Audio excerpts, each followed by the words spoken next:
How many married women do you know that have no husband? Meaning that they are married women, they are wives, but they are single mothers, and they are pretty much single women. How many married men you know that are not husbands? Meaning they have wives, but you would never know they have wives because they be acting the most single. Or they have children, but their women are functioning as single women because though they ask that woman to be their wife, they never assume the position of being what a husband is.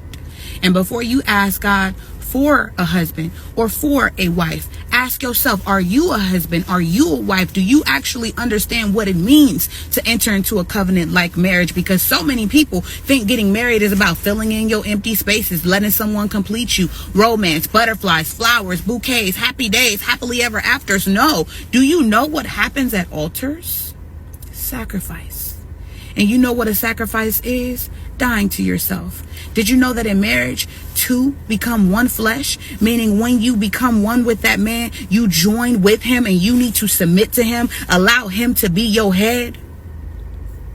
And any man that you marry, he becomes your head. And if his head is not in Christ, your head won't be in Christ, because now that man is your husband and the two have become one flesh. Before you ask God to get you a husband or to make you a wife, ask yourself, are you ready for the responsibility of that covenant?